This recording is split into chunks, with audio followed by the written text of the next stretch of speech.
Future chefs of the Twin Cities, welcome to part 2 of the video. Again, today, in the previous video, I was showing you how to make a ready to go quick and easy pizza dough. This is part 2 of that video. So it's been 5 minutes since our yeast and water mixture is combined. I'll show you the mixture right there in the bowl. As you can see, it's going to look like a little murky-ish brown water. And we're going to go ahead right where I left off. So I have my olive oil here. Remember, this was 2 tablespoons. I'm going to add 1 tablespoon because I'm going to double the batch. But I'm just making about 1 for now. So I'll make 1 times the amount for now. I'm going to give that a quick stir. It's going to look a little bubbly, like when you add soap and water together. You see those bubbles of soap everywhere. Same thing, as we all know, oil and water doesn't mix. Don't be alarmed by that.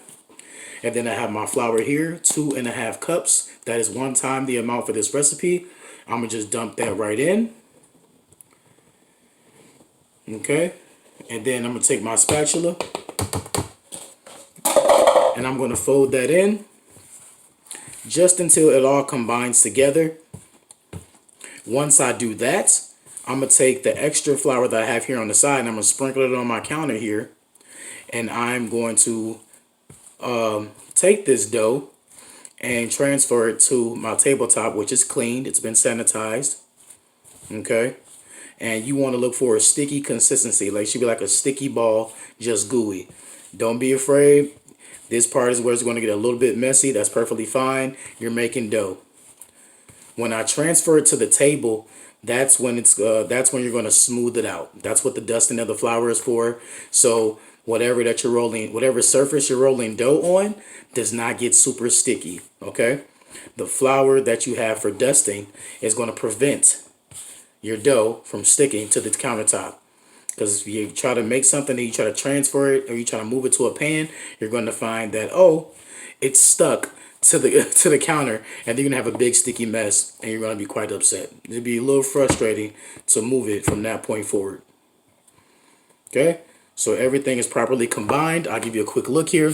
That is what you're looking for, a nice sticky consistency. It looks pretty good to me. So I'm going to set that aside here. And this is the part where you get to have a little fun. And you get to be a little messy with it. Oh, I almost forgot.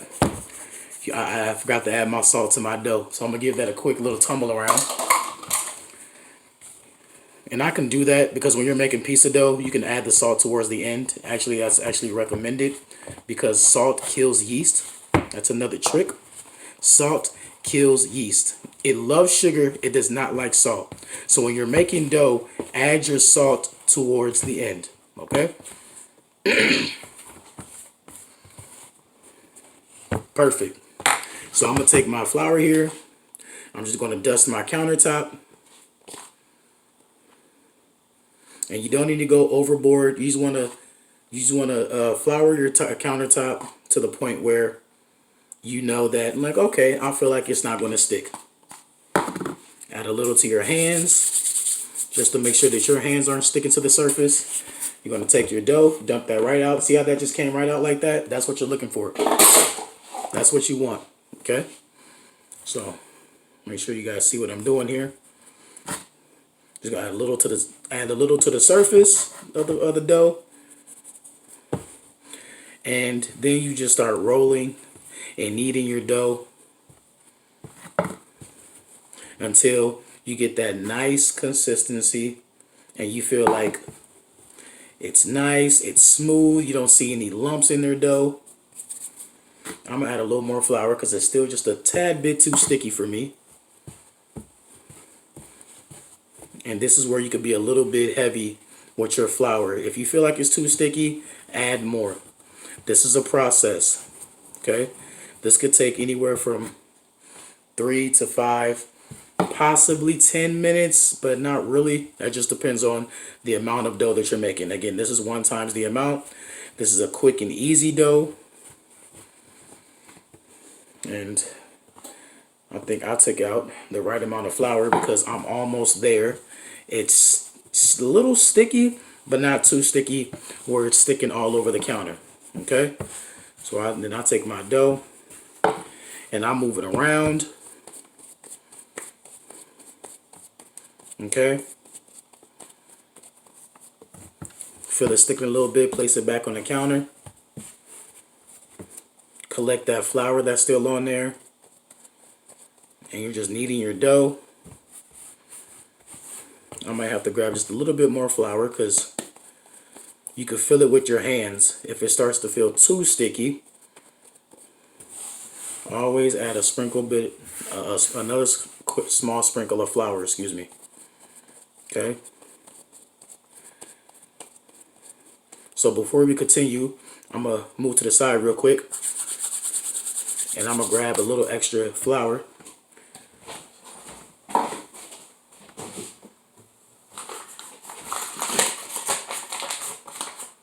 And I'm just doing that so you can reach the perfect consistency.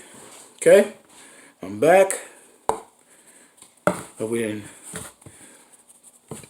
burn anything while we're gone. We haven't even gotten started yet. So, okay. See this dough here? It's looking smooth. You see those little lumps like it has a little bit of acne? You try to smooth that out as best as you can.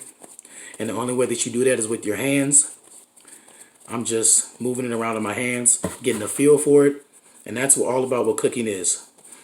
You can feel it with your hands. Clean hands, that is. Always clean hands, folks. Okay. So that looks good. I'm actually going to take a little bit more flour. I'm going to break out my rolling pin. Okay. And I'm going to roll it out until it's the right size that I want for my pan. And I'm going to place it in the oven. Your oven should be at 450 degrees. Okay. Do that before you get started. So by the time that you're done with your dough, it will already be ready to go. Okay. It'll already be preheated, ready to go at 450. When you put your piece of dough in the oven at 450, you're going to cook it for about 5 to 7 minutes. Okay. That is called par baking. Remember that term, par baking. That means we're only cooking the dough halfway through. Okay. Then after that, you can add your sauce, your toppings, your cheese, and then everything is going to be nice and brown, golden brown and bubbly and delicious, ready to go when you pull your pizza out the oven. But it's important to cook your dough halfway through before.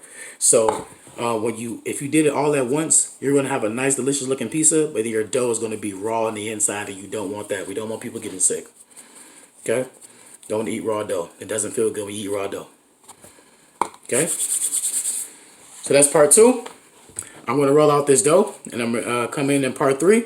I'm going to show you the finished product after I rolled it out, put it in the oven, and then we're going to show the finale for our pizza. All right, future chefs, we'll be back soon. Stay tuned.